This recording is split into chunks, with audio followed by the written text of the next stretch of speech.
तर नमस्कार मित्रांनो, सगळ्यात आधी गणपती बाप्पा मोरया. आणि आज आलेलो बघा आपण बेळगावसाठी गाडी भरायला. आणि परवा ज्या किदनूरच्या ट्रिपला गेलो होतो का नाही, त्याच पार्टीची ही दुसरी ट्रिप होती बघा. तिथनं आलो मग आपल्या रिद्धी सिद्धी आर्ट्सला, म्हणजे अभिजित बावडेकरांच्याकडे. भावाकडे पण का नाही तुम्हाला का नाही अँटिक मूर्त्या भेटणार बघा. 3-4 ठिकाणी असं भरायचं चालू होतं. लास्टला आलो मग आपल्या राकेशदांच्या शेडला, म्हणजे भक्ती स्वरूप आर्ट्सला. इथं का नाही रंगवायचं काम चालू होतं बघा. सगळी गाडी भरून झाली, मग असं फाळक्यावरती प्रभावळे ठेवलेल्या, मग व्यवस्थित असं पद्धतशीर असं का नाही बांधून घ्यायला लागते. आता गणपती म्हणला का नाही वेगवेगळ्या आकारात वेगवेगळ्या प्रकारे बसलेले अशा मूर्त्या असतात. आता ह्या मूर्त्या बघा, दगडूशेठ आहे पहिला, तर दुसऱ्या बाजूला तर का नाही बघा लगेच माऊली आहेत, आणि त्याच्या मागच्या बाजूला का नाही श्री स्वामी समर्थ महाराजांच्या का नाही रूपातली मूर्ती आहे बघा. ही म्हणजे एकापेक्षा एक मूर्त्या तुम्हाला बघायला मिळणार. सगळी गाडी भरून का नाही मग आम्ही आलो जेवणाच्या कार्यक्रमाला. जय हिंद हॉटेलला वडली साईडला व्हेज बिर्याणी मस्तपैकी सांगितलेली बघा. पद्धतशीर अशी बिर्याणी वडली. तोपर्यंत कार्यकर्ते म्हणलेत की आईस्क्रीम घ्यायला लागते. आईस्क्रीम घेऊन आलो मग चौघांसाठी, आणि गाडीत बसून म्हणलो आता खाऊया आणि मगच निघूया. मग इथं काट्यावर येऊन का नाही ह्यांना पहिला उतरवलो आणि पहिला काटा पास करून घेतलो. आणि तिघं कॅबिन मध्ये बसलेत बघा. कशी बसलेत बघा की एकमेकांच्या मांडीवर बसलेत आणि नुसतं लाजत होती. व्हिडिओ काढला का नाही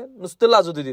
पोरगी पण एवढी लाजत नाही तेवढी ही तिघजण लाजत होती बघा. नुसती तोंड झाकून घेत होती. आणि आपली ही का नाही पार्टी कमी आणि आपला हे मित्र परिवारच आहे म्हणायचा. आपली ही बेळगाव साईडची आपली हक्काची माणसं आहे. एका ठेक्यात आलो मग वंटेमुरी घाट चढून डायरेक्ट वरती. इथनं आता आत आपल्याला किदनूर गावला जायचं होतं. गावाकडचा रोड पकडला असा सिंगल आणि आलो डायरेक्ट भावाच्या कारखान्यात. गाडी लावली तर खाली करायच्या पॉइंटला, आणि ही बघा ही परत लाजा लागल्यात. नुसती लाजतच होती ती. मूर्तिकार राहुल सुतार याचा नंबर आहे बघा या बोर्डावरती. कोणाला मूर्त्या वगैरे लागल्या असल्या घरगुती भावाला कॉन्टॅक्ट करा. इकडे पटापट गाडी खाली करायला चालू केली. एक मूर्त्या काढून दिलो मीच. आणि हे बारके कार्यकर्ते कशी होती बघा की हौशी होती एक नंबरची अशी. दुसरं काय काम सांगितलं तर करणार नाहीत. खरं गणपती बाप्पांना न्यायचं म्हणल्यावर का नाही पहिला काम करणार. मग इकडे का नाही गाडी खाली करून का नाही भावानं थंडचं नियोजन लावलं होतं. मस्तपैकी थंड वगैरे घेऊन का नाही आपला परतीचा मार्ग धरला कोल्हापूरच्या दिशेने. चला मग मित्रांनो भेटूया आता अशाच गणपतीच्या एका नवीन गावामध्ये. तोपर्यंत धन्यवाद.